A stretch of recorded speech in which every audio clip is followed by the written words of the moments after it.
Buongiorno e ben trovati al nostro consueto approfondimento dedicato alla salute. Tema di quest'oggi: le fratture del bacino. Un'esperienza che per chi l'ha provata rappresenta sicuramente un momento davvero delicato, doloroso e anche particolarmente stressante. Cercheremo di capirne un po' di più insieme oggi in compagnia del mio ospite. Saluto e ringrazio il dottor Stefano Zanarella, direttore dell'unità operativa complessa di ortopedia all'ospedale Cafoncello di Treviso. Buongiorno e ben trovato, dottore. Buongiorno a tutti, grazie per l'invito. Grazie di essere qui con noi, il tema è molto ampio, oggi cercheremo di spiegare qualche cosa in più, iniziando proprio dall'anatomia di questo particolare distretto osseo che funge da collegamento tra il tronco e gli arti inferiori. Come è fatto insomma il nostro bacino? È una regione del corpo di cui se ne parla poco perché molto spesso si pone l'attenzione più agli arti e alla colonna vertebrale. È la parte, come dicevi, di collegamento tra il tronco e gli arti inferiori, quindi è quella che serve per trasmettere il peso del corpo alle anche e poi appunto agli arti inferiori. Si chiama così perché ha una forma di scodella. Ha una forma ossea che raccoglie i visceri addominali e nella parte più profonda i visceri della pelvi. È una struttura molto delicata sia dal punto di vista meccanico che dal punto di vista anatomico, perché a livello meccanico serve per trasmettere il peso dalla schiena alle anche.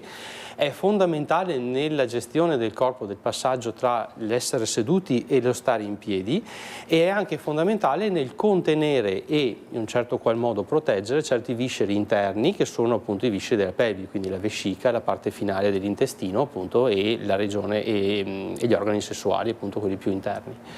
Per cui non sono fratture molto frequenti in realtà, diciamo che la letteratura le dà attorno al 3-4%. È vero che si è verificato un aumento molto importante di queste fratture.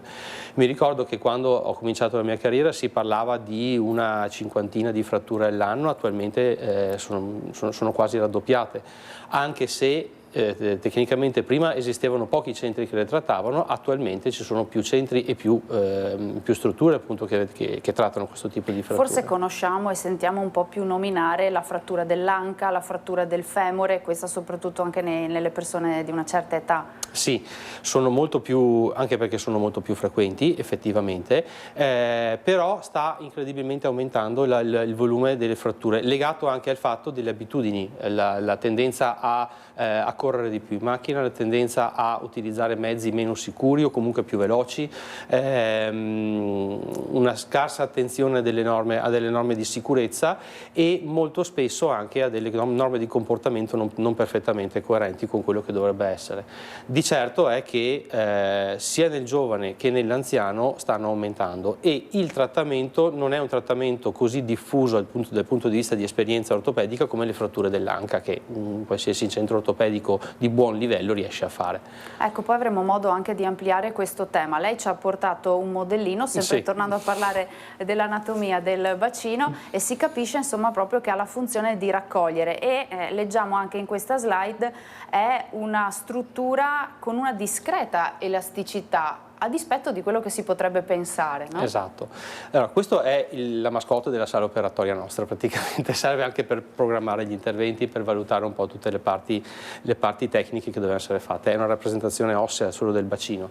Nella realtà dei fatti si possono vedere come tre ossa diverse, piuttosto voluminose, sono connesse assieme da dei legamenti, quindi delle strutture morbide, più o meno morbide, e formano un sistema in tensione. È come se ci fosse un arco, una struttura ad arco che è costantemente tesa e nel momento in cui si rompe è come se io prendessi un arco, una struttura rigida dell'arco e gli tagliassi la corda, per cui queste ossa tendono a scomporsi in maniera molto rapida.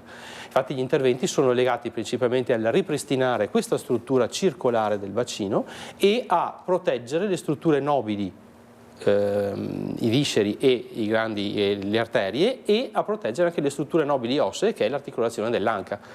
Questa coppa è la coppa su cui si innesta il femore nel formare l'articolazione dell'anca. Se questa coppa viene rovinata da una frattura, il paziente non può camminare bene, perché è come se avesse qualcosa che rovina a ogni passo la testa del femore, quindi porta a un'artrosi molto molto rapida.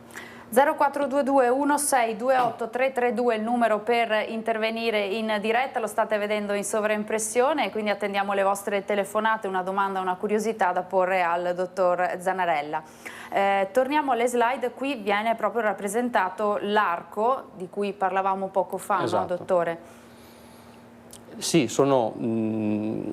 l'arco in realtà è un arco dinamico, come si diceva. C'è una struttura posteriore che è quella che serve per mantenere la persona in piedi, che è fatta dall'osso sacro, e dalla parte posteriore dell'anello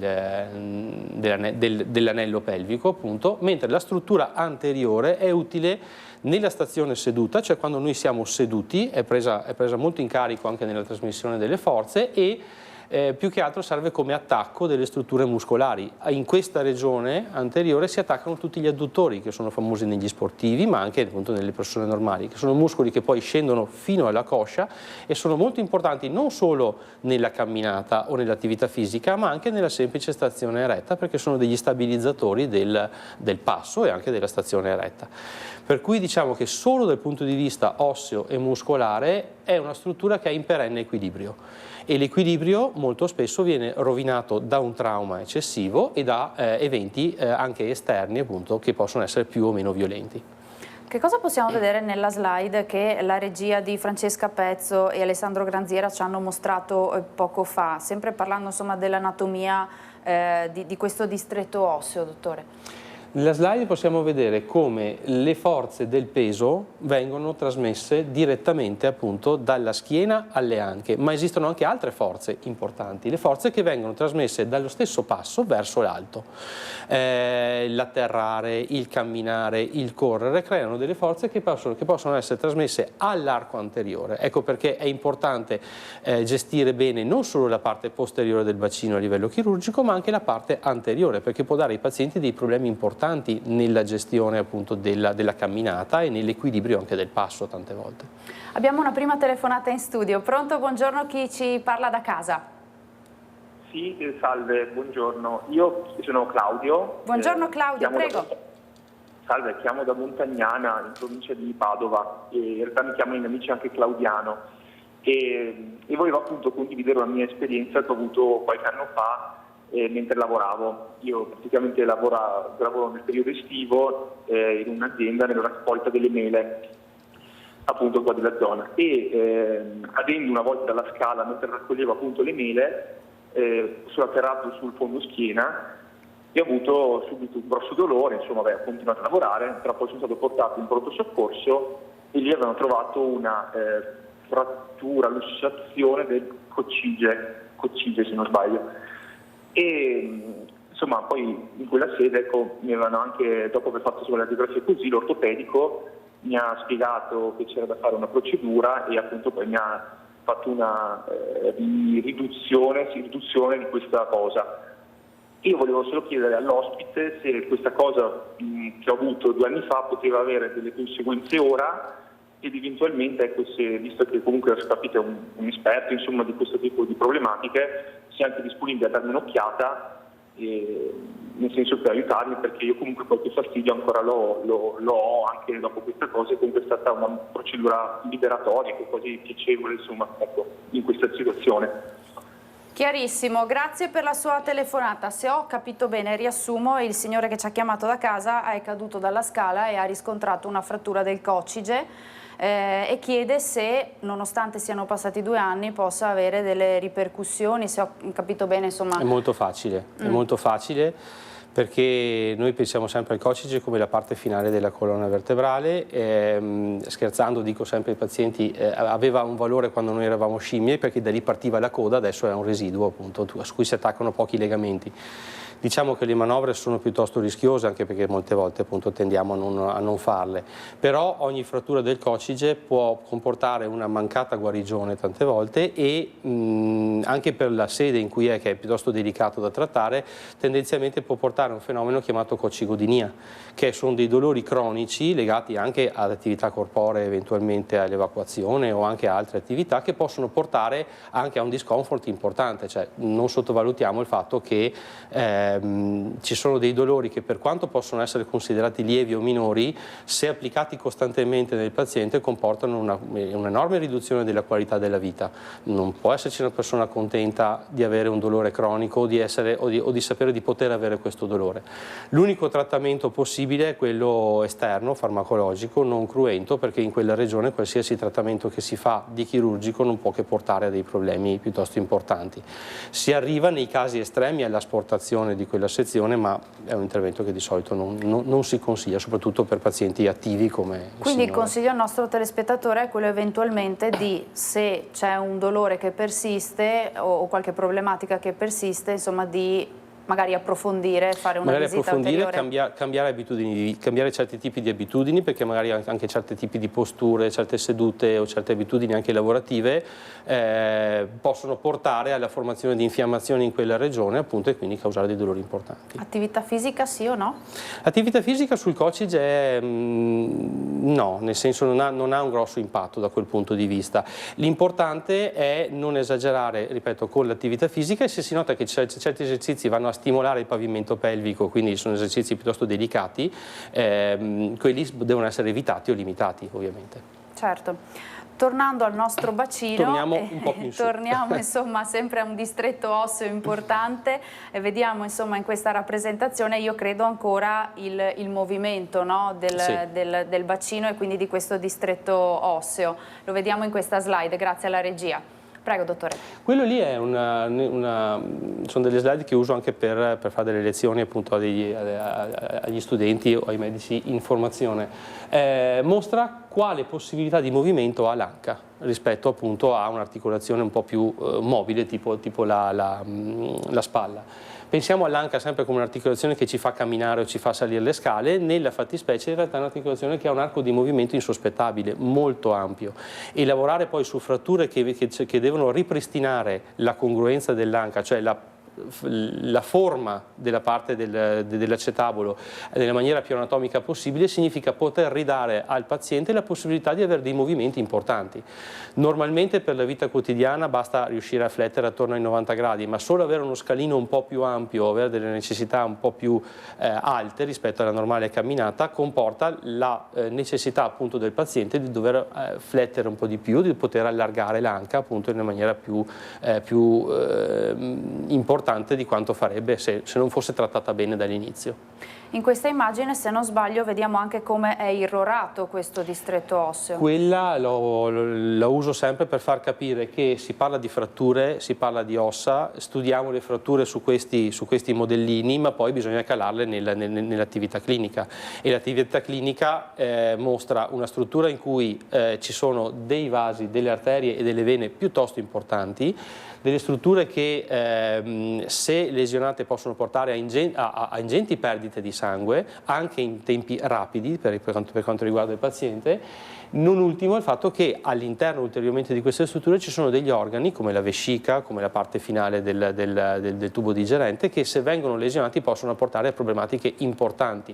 Trattare le fratture della pelvi, trattare le fratture del bacino e anche le fratture del cotide significa essere costantemente attenti anche a quello che non è di pertinenza ortopedica. Ecco perché non tutti gli ortopedici lo fanno e non tutti i centri lo fanno. Molto spesso sono interventi che devono essere fatti con un chirurgo vascolare o con un chirurgo addominale o pelvico, perché vanno a interessare anche, appunto, gli organi importanti, quelli che consideriamo un po' più nobili dell'osso, ovviamente. E quindi con l'aiuto di un team multidisciplinare. Qui stiamo vedendo sempre, prima di sentire la prossima telefonata, anche un po' ripreso il tema di cui parlavamo prima, della posizione eretta o invece della differenza di star seduti. Sembra che non succeda niente nel corpo, tra star seduti e stare in piedi ci sono dei movimenti molto importanti del bacino. Ce ne siamo accorti anche come chirurghi quando si è passati storicamente dalla necessità di stabilizzare il rapporto tra il sacro, che è l'osso posteriore, e le ossa dell'anello pelvico in maniera rigida, quindi molte volte si mettevano più viti a stabilizzare queste due articolazioni. Si è visto che questa scelta pagava dal punto di vista della stabilità, ma nel lungo periodo richiedeva al paziente ulteriori interventi per togliere quelle viti, togliere quelle placche, perché impediva un movimento molto semplice ma fondamentale, che è il piccolo movimento che ha il sacro nel passaggio tra stazione seduta e stazione eretta. È anche parte dei motivi per cui certi impianti protesici che all'inizio vanno bene, se si hanno delle alterazioni della schiena e del bacino, cominciano ad avere dei problemi, delle lussazioni, dei problemi di instabilità, perché il bacino, la colonna vertebrale e l'anca sono tutta un'unità funzionale unica che collabora nel passo e nella stabilità degli impianti. Ecco, poi il tema del trattamento e della protesi in particolare lo approfondiremo molto. Abbiamo un'altra telefonata in studio. Pronto? Buongiorno, chi ci chiama da casa? Pronto, buongiorno. Buongiorno, con chi parliamo? Con Vigato Ottavio. Prego, buongiorno, dica pure. Niente, io sono in attesa per un'operazione per la protesi all'anca. Sono già iscritto per l'operazione, solo che ho un problema al ginocchio, nel senso che io ho un dolore al ginocchio che è fortissimo. Non è che per caso ci sia anche un problema di menisco? Perché l'anca mi fa male sì, ma non tantissimo, mi fa più male il ginocchio che l'anca. Non so se c'è qualche connessione. Sì. Ora lo chiediamo al dottor Zanarella, grazie Sì. per la sua telefonata. Può esserci un collegamento, dottore? Parto con l'analizzare una cosa molto importante che ha detto il paziente. Ha detto, sono in attesa di un intervento per la protesi all'anca, però mi ha cominciato a fare male il ginocchio, mi fa più male il ginocchio dell'anca. Questo è un meccanismo piuttosto frequente nei pazienti, c'è un sistema di sottrazione per cui un dolore acuto o un dolore più importante va a sottrarre la sensibilità al dolore preesistente. Ha parlato di menisco il paziente, quindi molto probabilmente qualcosa appunto mastica, anche perché essendo la sua salute ci sono molti che si informano e è giusto così. Bisognerebbe valutare che tipo di dolore è, in che sede è, se è un dolore riflesso, perché a volte capita che quando l'articolazione dell'anca non funziona bene, torniamo appunto al piano superiore che è l'anca, il paziente automaticamente attua dei meccanismi di compenso, quindi muove meno. Nel muovere meno sforza la schiena e il ginocchio, per cui a volte comincia a infiammarsi il ginocchio nell'attesa di un intervento all'anca. Anche questo è un meccanismo piuttosto frequente.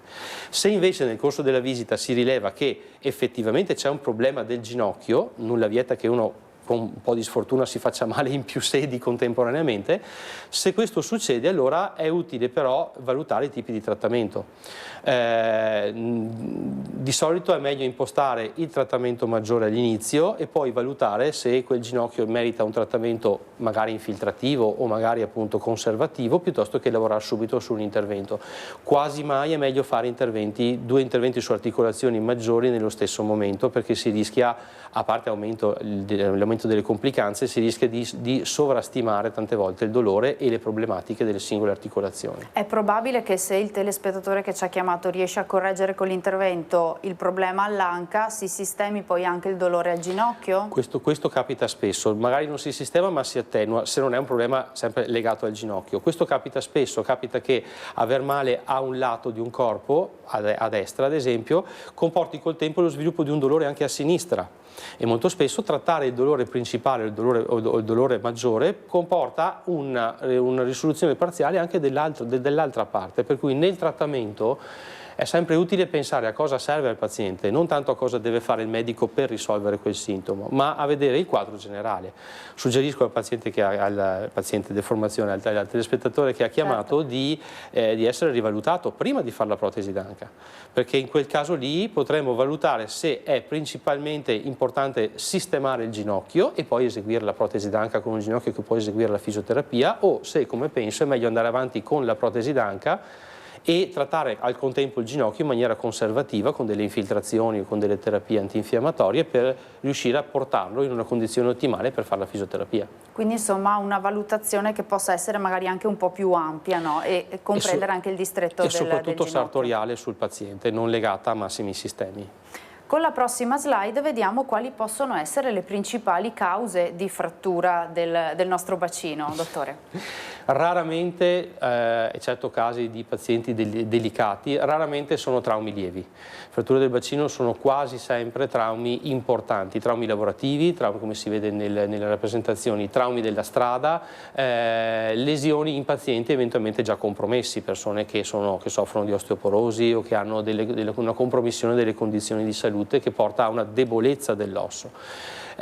Questo fa sì che quando c'è una frattura del bacino bisogna sempre valutarla nell'ambito di un paziente che può aver avuto lesioni anche in altri distretti e molto spesso queste lesioni aggravano di per sé la frattura del bacino o aggravano la prognosi che il paziente può avere. Certo, abbiamo detto che, insomma lei l'ha detto poco fa, che l'osteoporosi e quindi insomma la fragilità, questa malattia che rende, questa condizione che rende l'osso, le nostre ossa più fragili, può avere un ruolo. Quanto impatta nello sviluppo di queste fratture? Moltissimo, moltissimo. Si parla sempre di una popolazione anziana perché l'osteoporosi nei giovani si verifica in casi molto limitati. Ma diciamo che l'osteoporosi nella persona anziana, che poi anziano è sempre un termine relativo in questo tempo, appunto, diciamo che nella popolazione superiore, di età superiore ai 70 anni, che è tutto fuorché non attiva o a riposo attualmente, è una situazione potenzialmente pericolosa. Lo chiamavano ai miei tempi, quando lo studiavamo, lo chiamavano il ladro silenzioso, perché l'osteoporosi non dà nessun tipo di sintomo. L'unico sintomo che dà è la frattura che avviene in un ambito di un trauma chiamato da noi non efficace, cioè una caduta, tra virgolette ovviamente, banale, un trauma a scarsa energia che causa una frattura non commisurata appunto con il tipo di energia che viene applicato. L'osteoporosi non è solo un problema perché causa fratture o comunque aggrava delle fratture che altrimenti si sarebbero verificate in un secondo momento, ma perché fa lavorare noi ortopedici su un osso che è meno affine a ricevere il mezzo di sintesi, cioè la vite, le placche, il chiodo, per cui è come, io dico sempre anche agli studenti, è come dover lavorare, è come se un falegname invece di lavorare col legno dovesse lavorare con la sabbia, tante volte. E il numero di fratture che si sviluppano, il grado di comminuzione, è un termine tecnico che indica quanto piccoli sono i frammenti, il grado di resistenza che questi frammenti hanno varia molto sul paziente osteoporotico e varia, in questo caso anche da parte nostra, la scelta del trattamento, perché su un paziente che ha scarse possibilità di mantenere le viti e le placche che gli mettiamo dobbiamo avere o anche l'impianto protesico, perché l'osteoporosi non ci dimentichiamo che rubando calcio e materiale minerale all'osso rende anche più difficile che un impianto artificiale come la protesi si integri attivamente nell'osso. Di conseguenza cambia radicalmente anche il nostro modo di lavorare sul paziente. E quindi insomma il trattamento viene poi scelto in base appunto alle condizioni del paziente. Abbiamo un'altra telefonata in studio, pronto, buongiorno, chi c'è in linea con noi? Sì, buongiorno Gaglio, Marcella da Vicenza. Buongiorno signora, prego. Buongiorno, ho un edema osseo a livello del bacino da 3 anni. Ho passato molti reumatologi che hanno escluso patologie reumatologiche e fatto iniezioni di crotonil, di neridronato. E questo dolore a livello pubico a distanza di anni non diminuisce, si accentua con il movimento e ho 43 anni. Certo. Quindi chiediamo un consiglio al dottor Zanarelli. Intanto, se ho capito bene, un edema. Un edema osseo. Che cosa, grazie per la sua telefonata intanto. In che cosa consiste? L'edema osseo è una condizione, l'edema di per sé, il termine edema si intende un accumulo di liquidi in un distretto. Se avviene in un distretto corporeo che elastico, quindi un muscolo, la pelle che possono espandersi, ha un'evidenza di appunto un'espansione del tessuto, quindi aumenta di volume perché si imbibisce di liquido come una spugna secca, una spugna bagnata. L'osso ovviamente non riesce ad espandersi, non è un materiale che può aumentare o diminuire le sue dimensioni, per cui l'edema osseo non fa altro che, aumentando l'acqua o i liquidi all'interno della struttura, aumenta la pressione all'interno dell'osso. È come se avessi un contenitore rigido, lo riempio di acqua e questa pressione si scarica sulle pareti del contenitore, di conseguenza causa dolore. Causa dolore perché è come se fosse una pentola costantemente sotto pressione. Allora, la signora già parlava di farmaci specifici, il neridronato, il clodronato, che sono farmaci che vanno ad abbassare il turnover osseo, quindi aiutano a far passare l'edema in maniera indiretta. Io penso che dopo aver escluso le cause reumatologiche, corretto, vanno escluse altri tipi di cause di edema osseo, quindi il sovraccarico funzionale, quindi va valutata non solo dal punto di vista di imaging, l'edema osseo si vede con la risonanza magnetica, si vede meno con altre metodiche, quindi avrà sicuramente fatto una risonanza magnetica, ma va impostato un imaging o comunque una diagnostica più sul lato funzionale, cioè capire il perché non passa questo edema. E possono essere vari fattori legati banalmente a delle attività che mantengono sotto sforzo appunto quella struttura, oppure parlava della parte anteriore del pube, quindi dicevamo appunto di persone che sono attive, che camminano e che hanno delle problematiche legate a questa articolazione, che sono le articolazioni delle sinfisi pubiche, donne molto spesso post gravidanza che hanno delle problematiche nel ritorno normale delle conformazioni del bacino.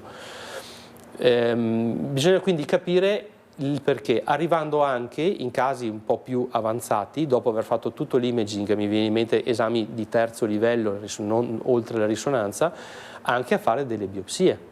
Il termine biopsia è un termine che richiama brutti pensieri nei pazienti, in realtà significa semplicemente il prelevo di un materiale per una diagnostica del tessuto, capire su cosa è quell'edema, se ci sono altre cose sotto o se è semplicemente un sovraccarico funzionale dell'osso. Quindi anche in questo caso, insomma, il consiglio è quello di magari il consiglio che dovrebbe approfondire. essere, esatto, dopo tanto tempo va approfondita in maniera accurata direttamente appunto in un centro specialistico. Ecco, prima di andare velocemente in pubblicità, dottore, abbiamo sentito insomma anche il disagio di questa signora giovane, 43 anni, che convive con questa problematica.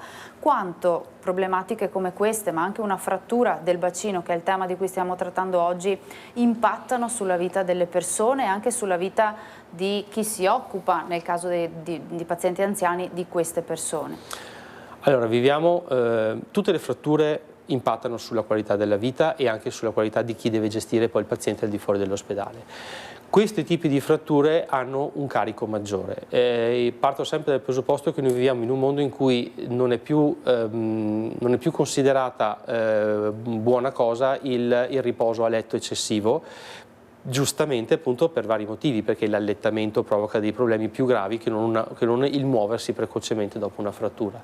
Anche gli stessi ritmi di lavoro sono cambiati, anche le stesse necessità di funzione sono cambiate, per cui vincolare un paziente a stare in un letto di ospedale o peggio ancora in un letto domestico significa vincolare tutta la famiglia a un cambio radicale di abitudini che molto spesso non sono possibili, non sono anche gestibili banalmente dal punto di vista economico o dal punto di vista di possibilità di apporto umano appunto sul paziente. Dal punto di vista più pratico, no? Dal punto di vista gestione. pratico, per cui il problema che abbiamo di solito successivo all'intervento o al non intervento, perché non tutte le fratture di bacino vanno trattate, il problema che noi abbiamo è quello di dover gestire, anche di dover aiutare i pazienti a gestirsi in una situazione di immobilità o di scarsa mobilità e un recupero graduale che deve essere graduale, che questo comporta quindi un abbassamento della qualità della vita, fortunatamente in molti casi è momentaneo. E quindi insomma transitorio. E proprio di trattamento parleremo subito dopo la pubblicità, ci fermiamo davvero per un paio di minuti, rimanete con noi.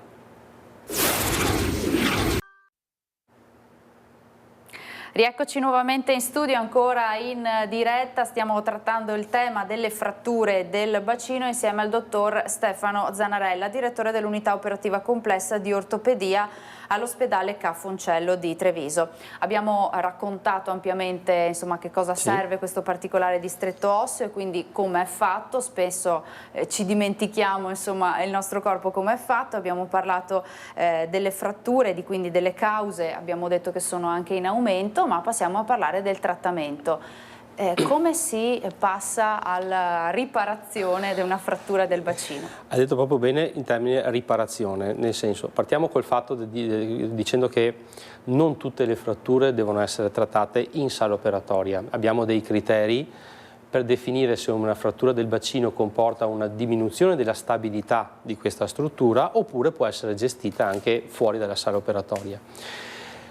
Per la nobiltà dei territori interessati e per gli organi e le arterie interessate è sempre meglio ponderare bene se arrivare in sala operatoria, perché una volta che si apre una struttura come il bacino poi ci possono essere delle sorprese. Di conseguenza gli addetti ai lavori valutano sempre la stabilità di questa struttura e quindi appunto si va poi a intervenire. Gli interventi si dividono in interventi chirurgici in due grandi ambiti. Gli interventi in urgenza, quando si verifica una frattura del bacino con una lesione importante delle arterie e delle vene e quindi va stabilizzata quella struttura non tanto per creare una cura definitiva, quanto per impedire che queste condizioni peggiorino, e quindi si fanno degli interventi in urgenza il più rapidi possibile, nel tempo minore possibile da quando uno è arrivato in pronto soccorso o in una struttura, e a quel punto che servono solo per dare una stabilità momentanea.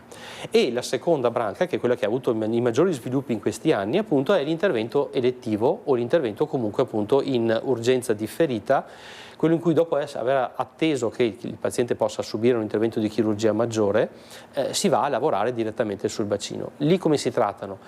Andando a usare dei punti di presa, che sono appunto i punti definiti del bacino, e utilizzando dei sistemi che sono le placche, chiamate, che sono delle piastre metalliche con delle viti, per rimettere assieme i frammenti nella corretta posizione e ripristinare questo anello, che è la parte fondamentale appunto della stabilità e della trasmissione delle forze.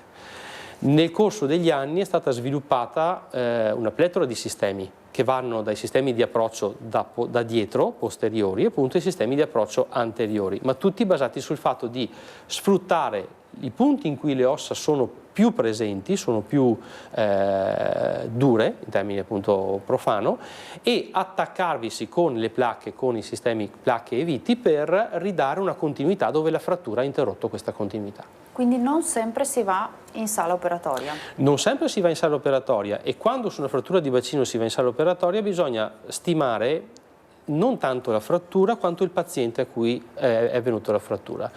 La stessa tipo di frattura, che sono sempre diverse, ma lo stesso tipo di frattura nel trentenne deve essere trattata in maniera diversa di una frattura nel sessantenne, nel settantenne, nell'ottantenne, perché le ossa sono diverse, la capacità di reagire o di sopportare un intervento maggiore di una persona un po' più avanti con gli anni è incredibilmente più bassa, molto spesso.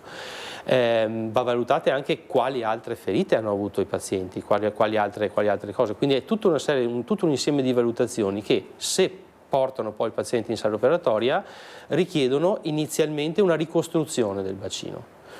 Tutto quello che poi non possiamo ricostruire, in un secondo tempo potrà essere sostituito con qualcosa di artificiale. Ecco, perché molto spesso si sente parlare di chirurgia ricostruttiva e di chirurgia sostitutiva. Che cosa significa? Allora, sono dei termini che possiamo utilizzare per quanto riguarda appunto la chirurgia ortopedica, cioè quando la chirurgia ricostruttiva è quella che sfrutta le potenzialità di guarigione delle ossa e del corpo per mettere i frammenti nella corretta posizione e farli guarire. Non è l'ortopedico che fa guarire la frattura, ma è l'ortopedico che fa sì che la frattura guarisca senza che il paziente poi debba avere grossi effetti collaterali. Questo non sempre ovviamente è possibile, cioè si minimizzano gli effetti collaterali. Questa è una chirurgia ricostruttiva perché riporta il corpo il più possibile a una situazione vicina alla normalità. Ci sono casi in cui questo non è possibile. Cioè ci sono delle fratture che coinvolgono le superfici articolari dell'anca o le parti appunto del bacino più importanti, che impediscono una corretta ricostruzione, e quando avvengono a livello dell'articolazione, allora molto spesso il sistema più indicato è sostituirla con qualcosa di artificiale, e quindi l'impianto di protesi d'anca. Ecco, infatti si pensa sempre alla protesi, no? Quando si pensa alla frattura del bacino e si pensa a una frattura del bacino in una persona anziana. Sì, la protesi d'anca è un'alternativa. Diciamo che di solito è associata alla frattura del femore, che è la frattura che avviene nella parte più bassa, più distale rispetto al bacino, ma anche nella frattura del bacino una percentuale non indifferente di pazienti va incontro a una protesi d'anca dopo aver avuto una frattura di bacino. Diciamo che la difficoltà in questi casi non è tanto decidere se fare o meno una protesi d'anca, ma già nel trattamento iniziale, e qui ci vengono incontro le nuove tecnologie che abbiamo, bisogna impostarlo, deve essere impostato questo trattamento per permettere l'esecuzione di un impianto il più possibile normale. Se noi abbiamo un'artrosi dell'anca, l'obiettivo è quello di sostituire questa coppa con una coppa artificiale su cui si articolerà poi, cioè su cui si muoverà poi l'anca. Ma se c'è una frattura che porta alla distruzione completa delle strutture a cui si attacca questa coppa, queste strutture devono essere ricostruite. E qui ci viene incontro le nuove tecnologie che abbiamo che ci permettono di accoppiare questi due sistemi, cioè la ricostruzione del bacino il più possibile vicino a quello che era prima, ma quando non è possibile questa stessa ricostruzione è propedeutica a fare degli impianti di protesi più possibile semplici. Più la protesi è semplice, più il paziente riuscirà ad utilizzarla nella maniera migliore, avrà una vita più naturale. Più la protesi è complessa, articolata, importante, meno sarà la libertà del paziente di utilizzarla in un secondo momento. Non sempre la protesi è la soluzione, mi sembra di capire, dottore. Non sempre, ci sono dei limiti, ovviamente alla chirurgia, sono molti limiti alla chirurgia ricostruttiva. Diciamo che la protesi è un'opzione di trattamento, tanto quanto appunto la chirurgia ricostruttiva, però molto spesso la difficoltà di questa chirurgia è quella di accoppiare questi due sistemi. Ci sono ortopedici che lavorano principalmente nel rispondere alle esigenze di pazienti che hanno bisogno di protesi e quindi appunto sono protesisti, altri ortopedici che sono traumatologi e quindi tendenzialmente ricostruiscono le ossa sulle fratture. In questo caso ci tocca essere abili in entrambe le cose, quindi una volta che il bacino si è sistemato lo si monitora nel tempo e se vediamo che questa sistemazione non è adeguata o comunque ha portato a un'artrosi precoce, perché anche il trauma stesso comporta un'artrosi, allora l'unica risposta a quel punto è la protesi, sempre che l'artrosi dia fastidio al paziente. Che alternative abbiamo alla protesi nel trattamento della frattura del bacino, dottore? La prima alternativa sono il trattamento appunto ricostruttivo, e poi l'alternativa vera, a mio parere, è una valutazione non tanto delle condizioni anatomiche dell'articolazione dopo una frattura, ma di quanto queste condizioni impattano sul paziente. Spesso ci dimentichiamo che noi non facciamo il trattamento per avere un'articolazione buona o per avere una radiografia da mostrare. Noi facciamo il trattamento per avere un paziente che ritorna a fare la vita quotidiana. L'alternativa di per sé alla protesi è il pensare che quella protesi deve servire qualcosa al paziente, quindi posso anche non metterla o devo metterla se l'artrosi o comunque la frattura mi comporta un abbassamento della qualità della vita. Ma se quel paziente non ha un reale abbassamento della qualità della vita, non ho nessun motivo per mettere la protesi. Questo non significa col mio discorso non vuole andare contro la protesica, anzi è fondamentale nella nostra pratica chirurgica. Anche perché nel corso degli anni il tema delle protesi ha avuto un grande sviluppo e grandi evoluzioni, no? Nei materiali, nelle tecniche. Nei materiali e per fortuna, perché altrimenti appunto non siamo riusciti a rispondere alle esigenze.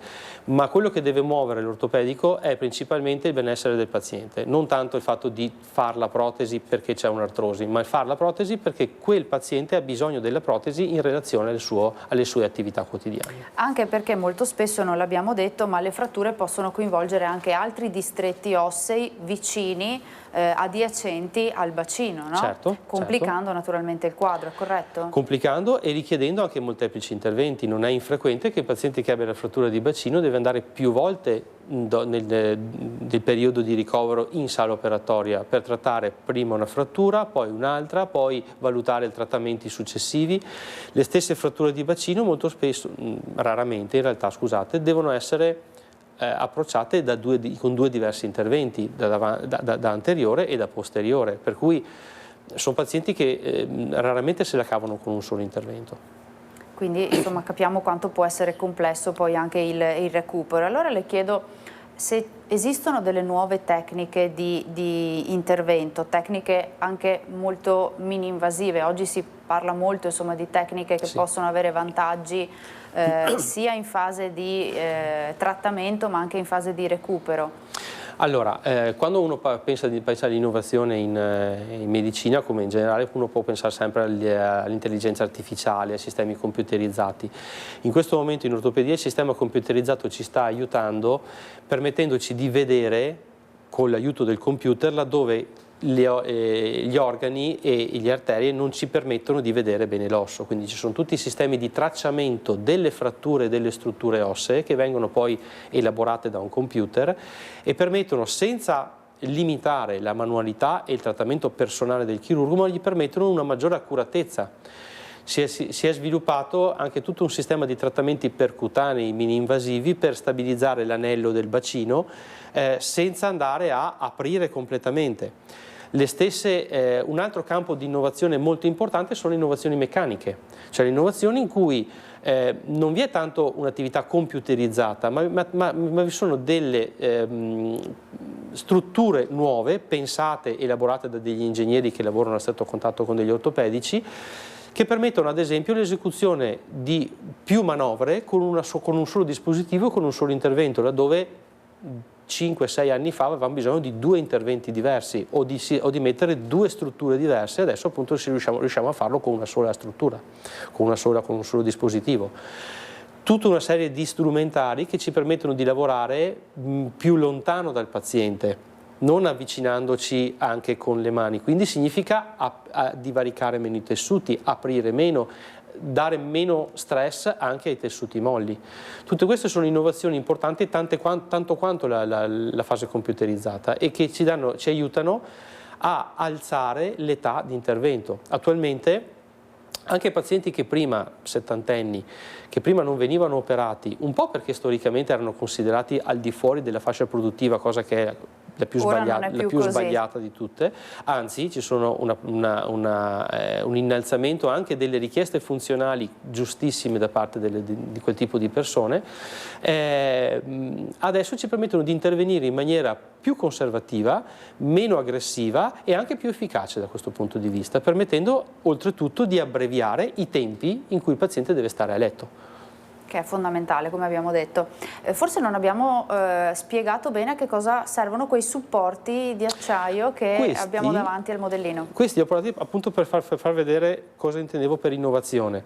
Un tempo le fratture venivano trattate semplicemente con piastre di questo tipo, quindi curve, oppure dovevano essere accoppiate con altri dispositivi che avevano questa forma. Adesso quello che riusciamo a fare con 2 dispositivi riusciamo a farlo con uno solo, che ci permette quindi di lavorare in maniera molto meno aggressiva sui tessuti e con un solo dispositivo andare a coprire una regione maggiore del bacino. Questa è la struttura interna all'anca che molto spesso viene sfondata. Ripristinare questa struttura significa dare la possibilità al paziente di camminare di nuovo in maniera agevole. Per cui oltre all'evoluzione computerizzata c'è tutta una serie di studi meccanici che sono in costante evoluzione, che ci permettono quindi di lavorare in maniera molto più agevole e, torno a dire, alzare l'età media per aumentare il benessere del paziente. E si può fare anche con questi aggeggini, io li chiamo così. Esatto. Le chiedo quali sono i tempi medi di recupero dopo un evento traumatico come quello della frattura di bacino, dottore?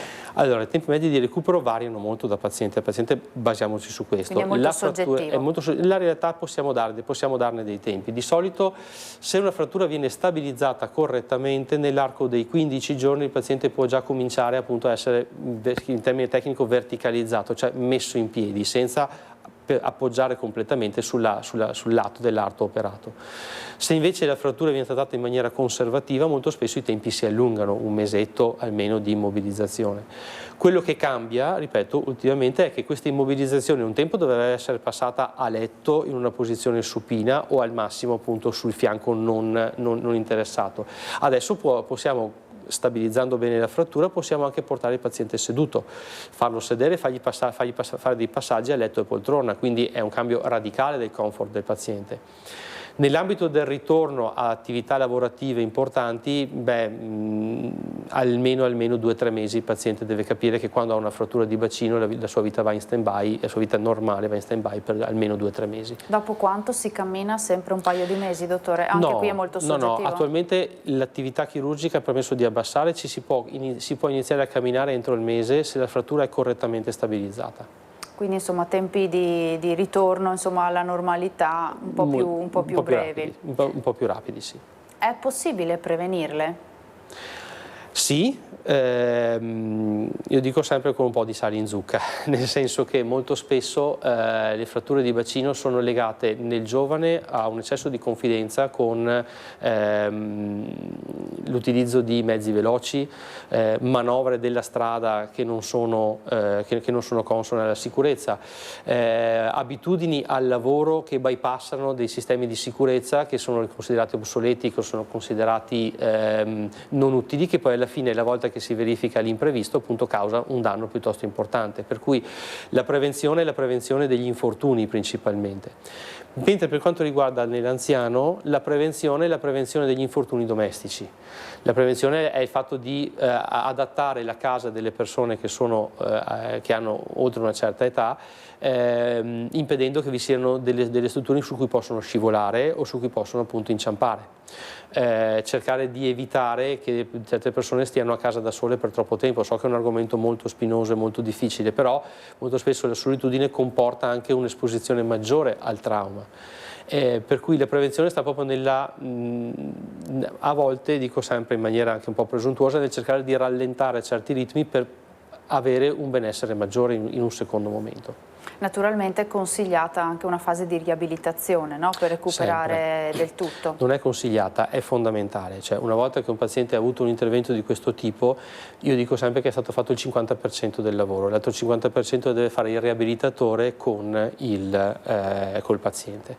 Noi siamo tendenzialmente cerchiamo di essere a stretto contatto anche con il riabilitatore, perché dobbiamo collaborare con lui, è una parte fondamentale, perché se io faccio anche il migliore intervento del mondo, il paziente non riesce a essere messo in piedi, non riesce a eseguire i compiti che deve fare nei tempi che gli diamo, e questo sta alla bravura del riabilitatore, l'intervento viene completamente perso. Per cui la riabilitazione è una parte estremamente importante e anche estremamente difficile nel territorio attualmente, per cui abbiamo trovato anche un ottimo, in questo caso a Treviso, un ottimo apporto, un ottimo supporto dei riabilitatori. Abbiamo l'ultimo minuto a nostra disposizione, ma intanto la ringrazio perché lei tra l'altro è specializzato proprio in traumatologia del bacino e quindi ci ha aiutato davvero a capire molto bene che cosa accade, e quindi la ringrazio per questo. Lei è direttore dell'ortopedia del Cafoncello da pochissimo, forse un paio di mesi, 3 mesi. Esatto. Un po' le chiedo un bilancio, visto che ci avviamo anche alla fine dell'anno e all'inizio di un 2026 con tante novità. Esatto, allora il bilancio personale non può che essere positivo, nel senso che dopo aver concluso l'avventura di Padova, da dove arrivo, e che tra l'altro colgo l'occasione per salutare il mio mentore che è il professor Ruggeri, che mi ha aiutato a fare grossi salti avanti come qualità nella mia attività professionale, e tutti i colleghi che ho lasciato a Padova, di cui ho lasciato di cui porto come un ottimo ricordo sia gli infermieri e anche i miei colleghi ortopedici. Arrivato a Treviso mi sono trovato un ambiente estremamente vivo. Ho trovato delle persone che hanno voglia di lavorare bene, e hanno voglia di lavorare nella maniera corretta per il paziente. Lavoriamo ogni giorno con un apporto di traumi estremamente importante, e se non ci fosse l'aiuto che ci dà in primis la direzione dell'ospedale, mi viene in mente il dottor Benazzi, il dottor Formentin e il dottor Fusco, che sono i miei superiori in questo senso, e l'apporto che viene dato anche da chi mi aiuta, quindi tutto il personale infermieristico e soprattutto anche i miei aiuti che costantemente lavorano attivamente nel reparto, non riusciremo a gestire assolutamente niente. Il mio compito nel 2026 sarà quello di cercare di migliorare nel farli lavorare nella maniera più ordinata e più corretta possibile, però diciamo che ci sono ottime prospettive. Abbiamo un gruppo giovane, abbiamo un gruppo che torno a dire, ha voglia di migliorare, e nei prossimi anni secondo me ne possiamo vedere veramente di belle. Quindi le premesse sono ottime, direi. Grazie ancora al dottor Stefano Zanarella, direttore dell'unità operativa complessa di ortopedia al Cafoncello di Treviso. Grazie a voi.